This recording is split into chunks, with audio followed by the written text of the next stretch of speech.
Hello, guys. Welcome to another episode of eCommerce Lab by Ecomcy, the place with a related to Amazon FBA product level and e-commerce. My name is Vincenzo Toscano, founder and CEO of Ecomcy, and today we bring on a special guest. His name is Doug Peak, and he's the founder and CEO of Delightfully Disruptive, which is a consultancy that specializes on everything that's to do with supporting CPG brands entering into retail. And that's why I wanted to bring Doug today, because especially for us Amazon brands or e-commerce brands in general, retail is usually the next kind of thing that we want to pursue once we have a successful journey online. And today we're going to be discussing, what are some of the things you have to consider, what are the mistakes you have to avoid, and how to make sure you can maximize the opportunity. So, Doug, welcome to the show. How you doing? I'm doing great, Vincenzo. Great to see you. Pleasure to be here. How's everything going on your side? Everything okay? Beautiful. Everything's great. Thank you. Awesome. So I guess for those that might not know you, if you don't mind, just give us, a more in-depth introduction about yourself, and then of course let's dive into this conversation. Yeah. Absolutely. Yeah. So I in 1992 had left my job working in the music business. I was 24 years old, and I was a graduate of USC's entrepreneur program. And I had always believed in my ability to become an entrepreneur.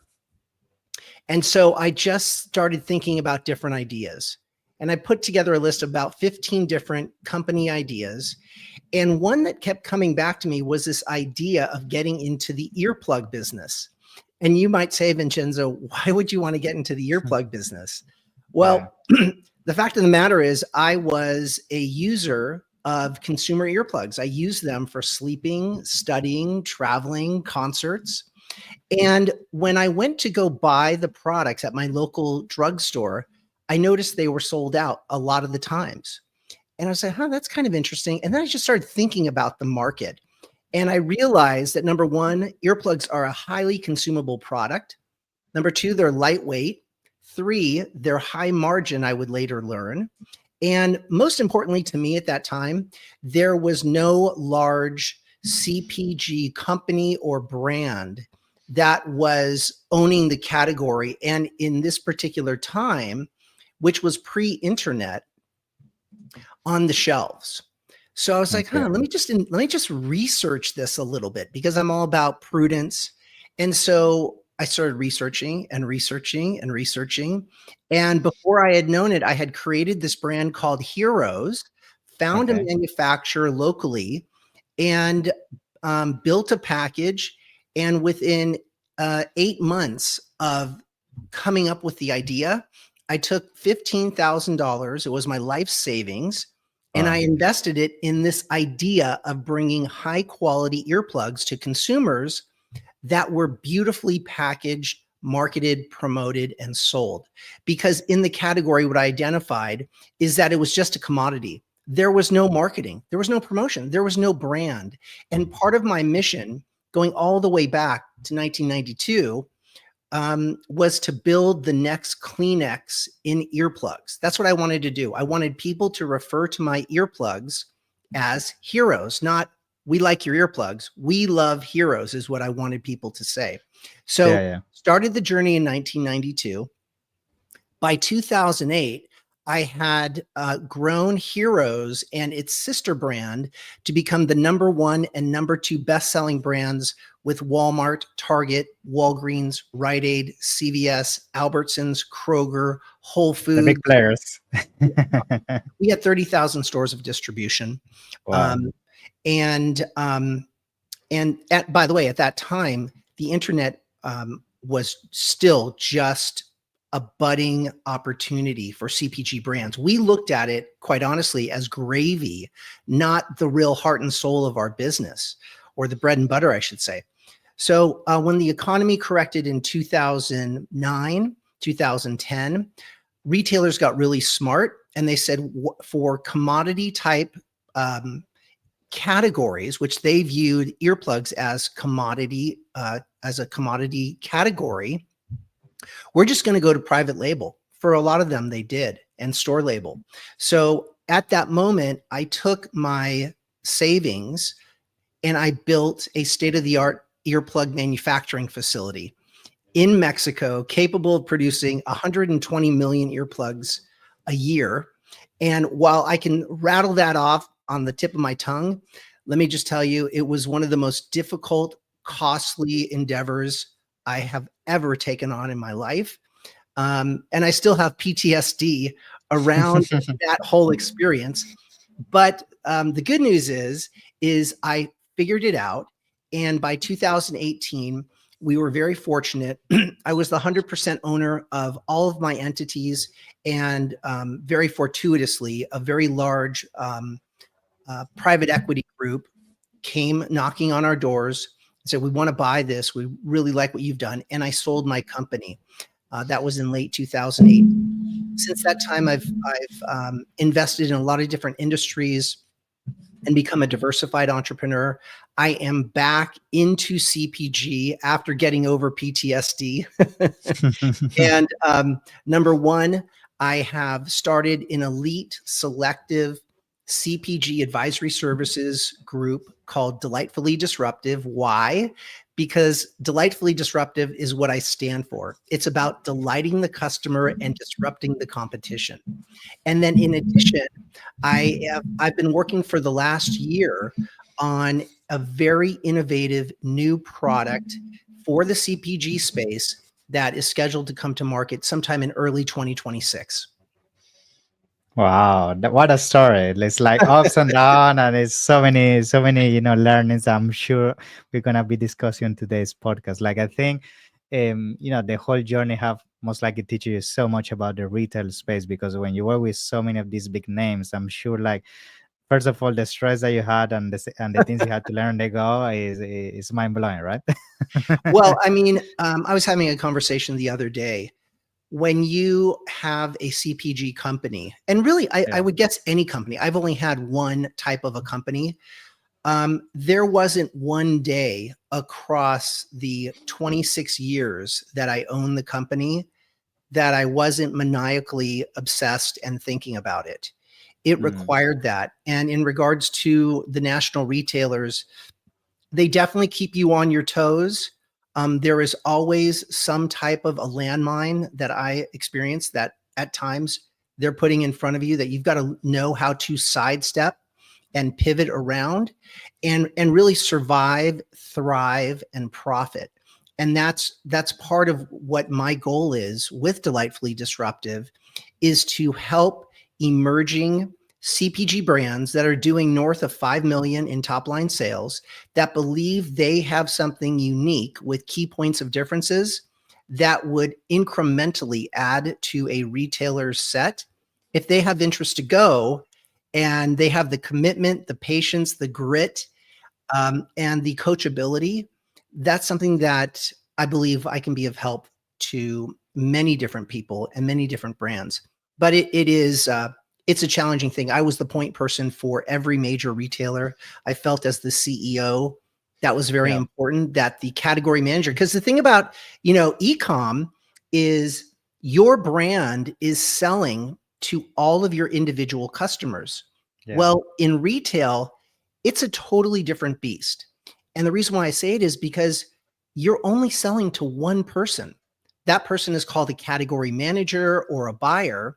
And the criticality of working with that category manager is you have to earn their trust and their confidence, because in many ways they are transferring their trust in you and their job in many ways. Because let's say, for example, and I'll tell you just a quick story. When I landed Walmart after 7 years of trying, um, and I got up from the table in Bentonville, Arkansas, with our buyer, where she had said that she was going to add one item, and she looked at me with the most focused look, and she simply said, "Now just don't miss any of my ship dates." And Mm, that's what she was talking about, the trust that she was placing in me. She only knew me for 30 minutes, mm, but she knew, because we had earned Walgreens. We had been selling in Walgreens for 4 years at that point, and she knew that it was a relatively safe bet. She only yeah. allowed us one item because, bear in mind, and I don't mean to go on so long, but in this regard with retail buyers, category managers, their real estate is all they have. So Exactly. their shelves, if they dedicated, and let's say in this example with Walmart, let's assume that the buyer dedicated 4 spots of product for me. And for some reason, as a new company, I went out of business. Well, what's she gonna do if she's got those 4 slots Empty. open with no product? Her Yeah. boss is gonna come down and say, why do we have 4 empty shelves or 4 empty slots here for a product? And then she's got it. So anyway, Yeah. very complicated business. You have to bring your A game every single day. And I don't even mean A game, I mean A+ game. Yeah. You must execute flawlessly. And if you don't, you're going to get fined. And if you continue to, and there a lot of times you're kept on a very short leash, you will simply lose the account because there's dozens of That one companies. the opportunity. Yeah. Yeah, I mean, Yeah, which brings me to, I guess, the first question, which is regarding how do you even make sure that you're ready for this? Because based on the conversation we've been having so far, it sounds like you really need to have very robust systems in terms of the inventory, your cash flow, all your internal operations, because it's like one simple mistake can definitely ruin the whole reputation with one of these big buyers. So I guess what is the first thing you have to consider before even going into down this route of expanding to our retail locations? Yeah. yeah, it is not an easy question to answer. In one way, it's very easy to answer. I was once asked, what's the one thing you have to get right when selling to a national retailer? And the answer was one word: everything. Because you have to get the product right, the pricing right. You must know your financials in and out. You must understand your vendor terms and how those vendor terms will relate to the retailer terms. Because very simple example, we at that time, and things are different when we were in the earlier days of selling to Walgreens and CVS and Walmart, Target, etc. Their terms for payment were around 30 to 35 days. The beauty of our business was that I had negotiated terms with our vendors for net 60 days. So we were getting paid before we had to pay. Now the Okay. challenge is many retailers are requiring more extended terms, and that requires number one, either you better negotiate with your vendors and you have them buy in to your vision and your dream, or number two, you have the financing available to carry you through those phases when your money is tied up.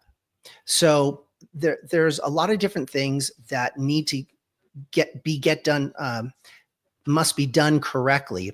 And it's really what we do in Delightfully Disruptive. That is phase one of working with any e-commerce brand, which Yeah. is we will do a top to bottom audit of the system, of the brands, of the leadership, the software, the tools, the various um, assets that you need in order to play with the big boys.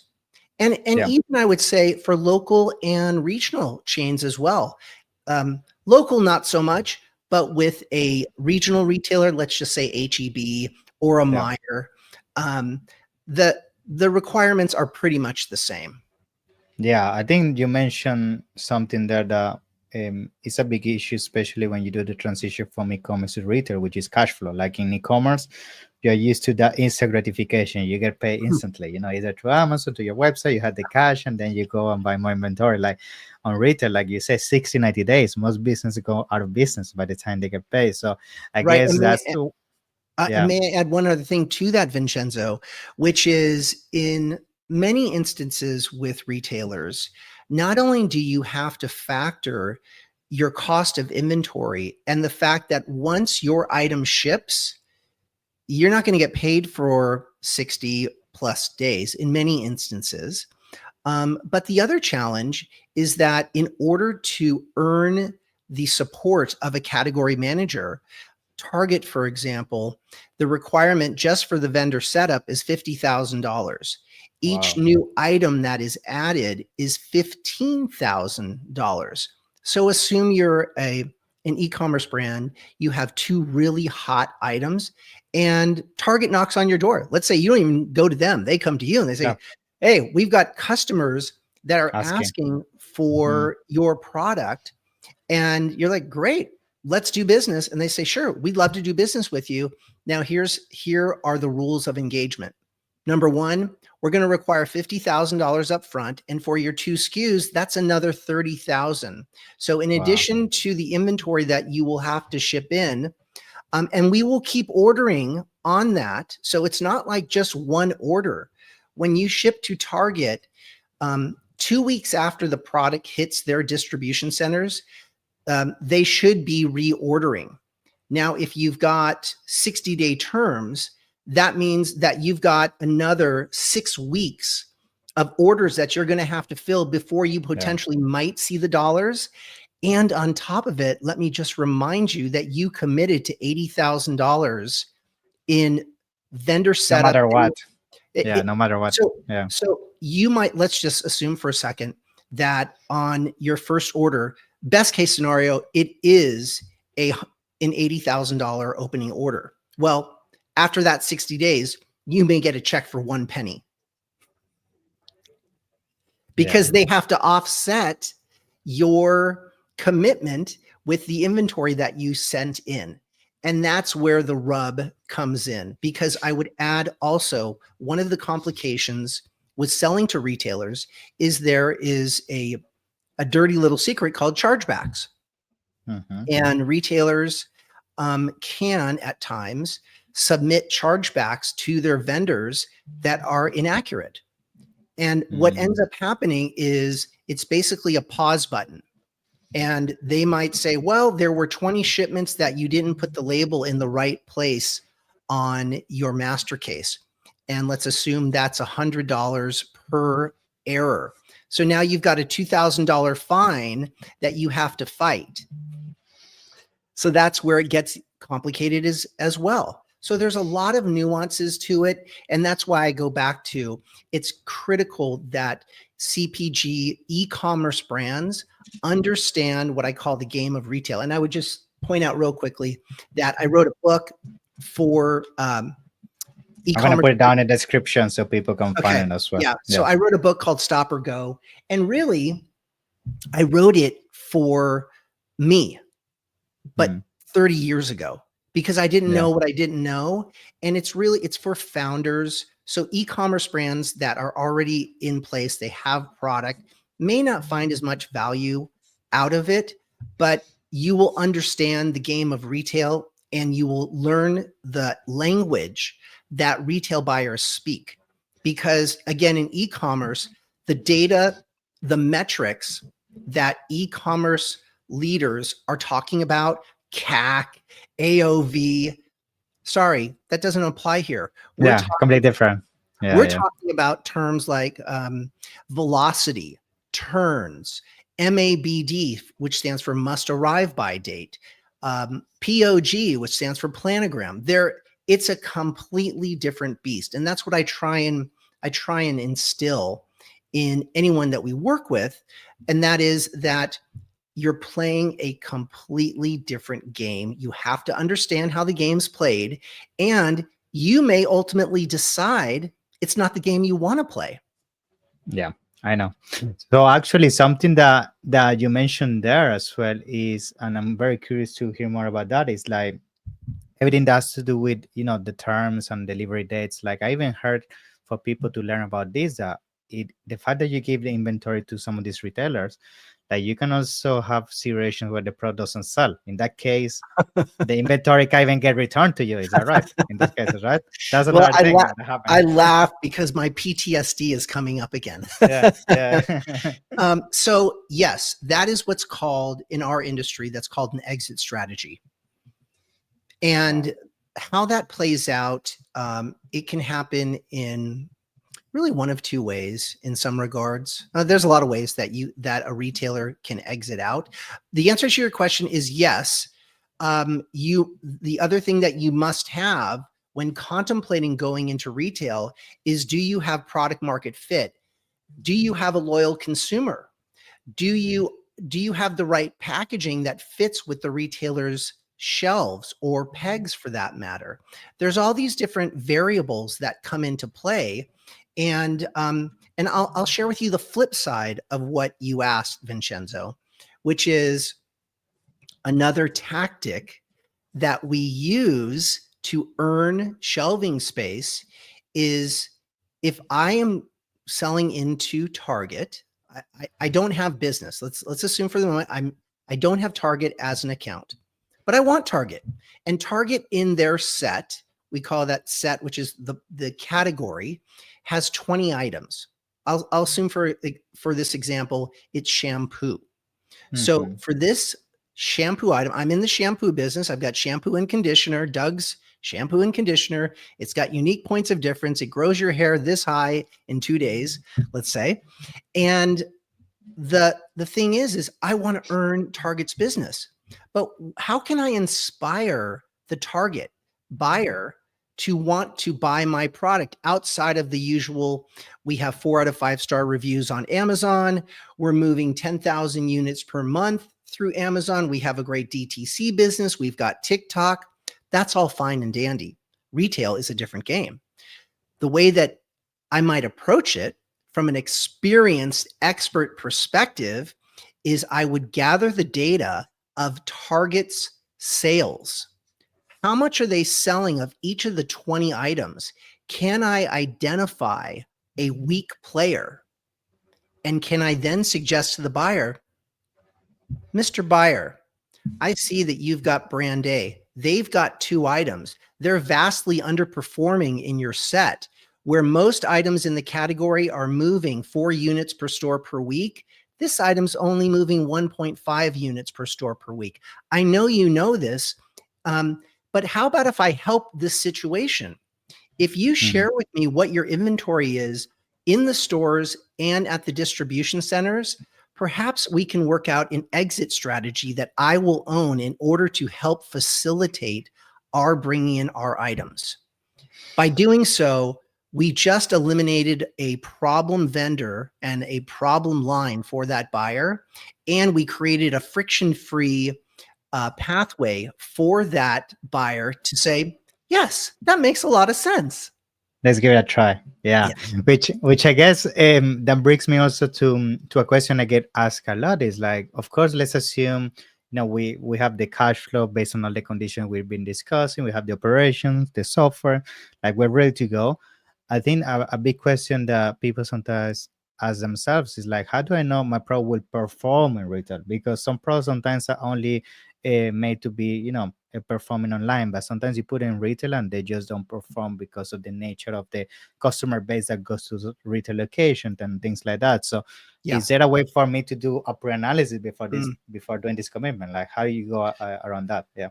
I mean, on the one hand, the answer to your question is it depends, because if I'm the CEO of a CPG brand and I'm questioning whether or not my successful e-commerce products will sell at retail, that just tells me I've got to do my homework. My homework could be in the form of selling to a local retailer down the street, one store. How does it do in there? Do I go to a regional retailer? How does it do in there?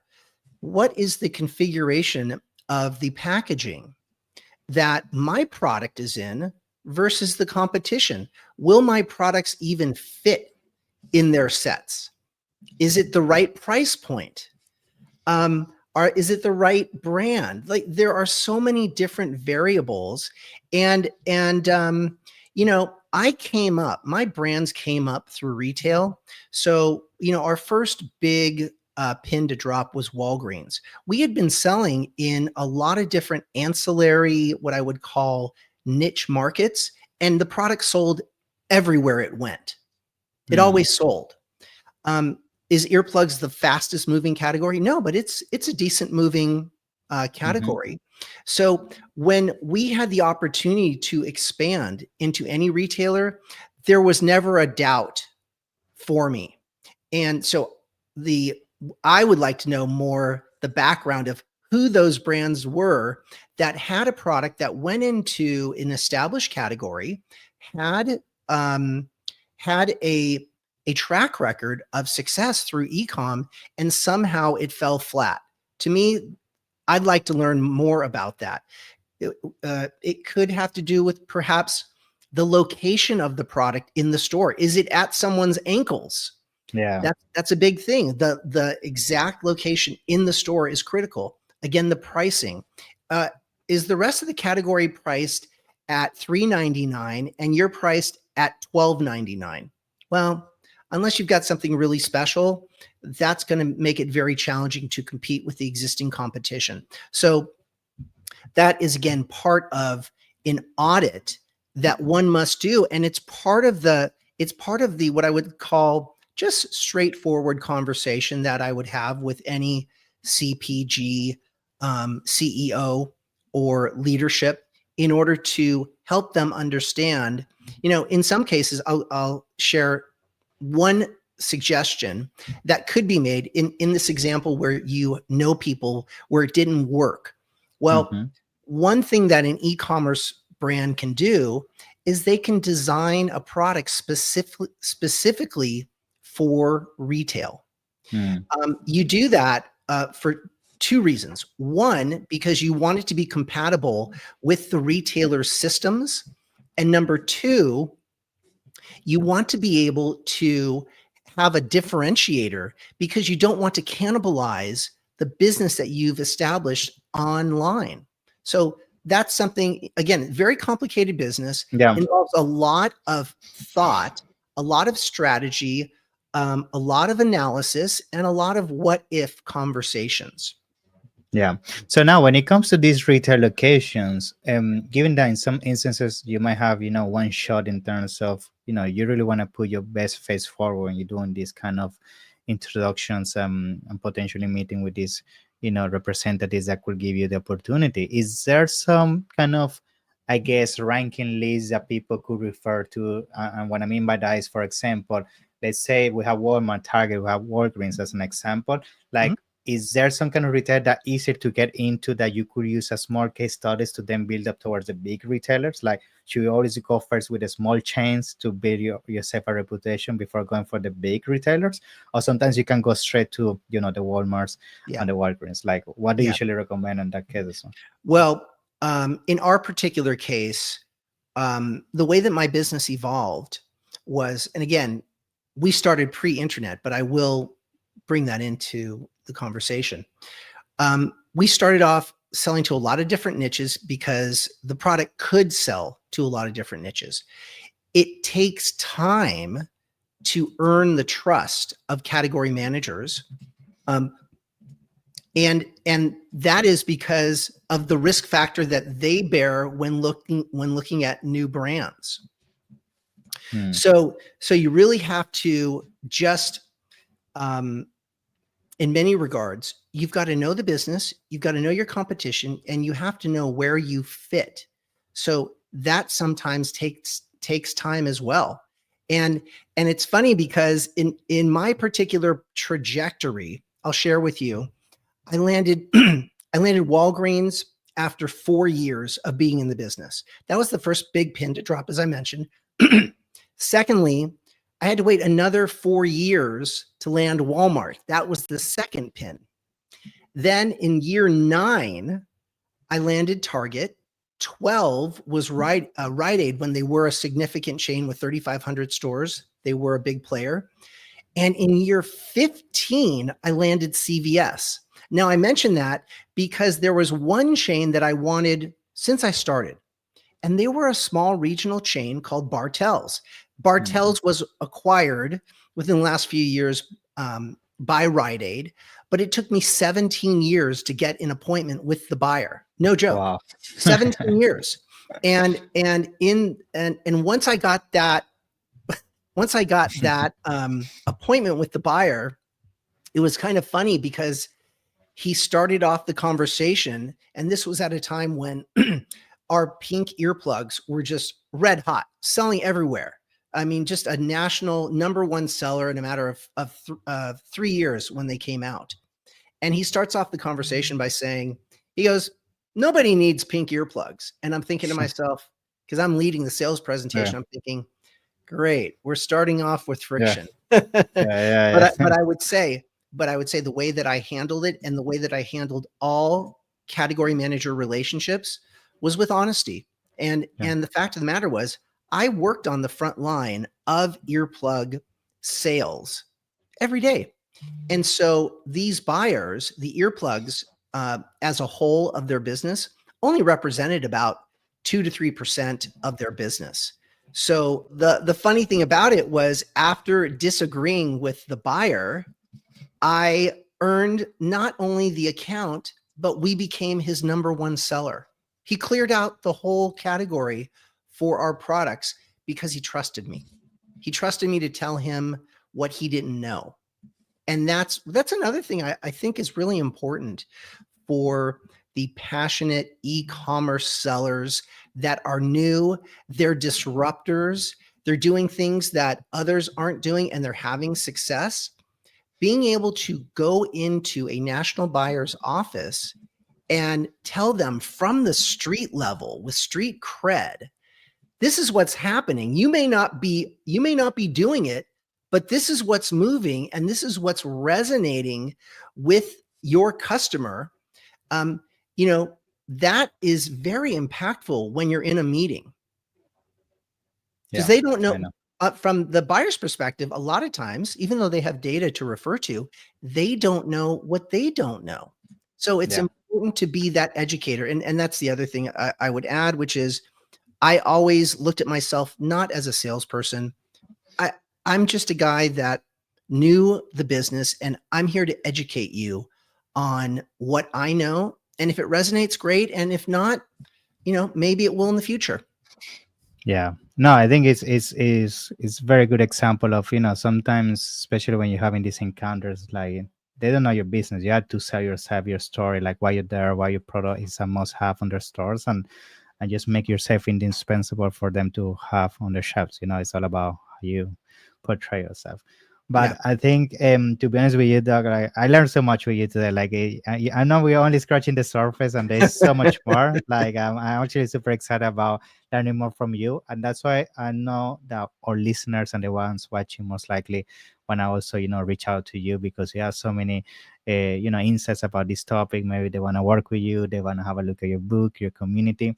So to start conclude, tell us more about that, how people can find you, and then of course I make sure to put everything down in the description. Yeah. Sure, sure. Well, for right now, Delightfully Disruptive, the firm, is setting up to launch officially later this year. And so the best way to get me is LinkedIn. That's an easy way. Just look for Doug Pick.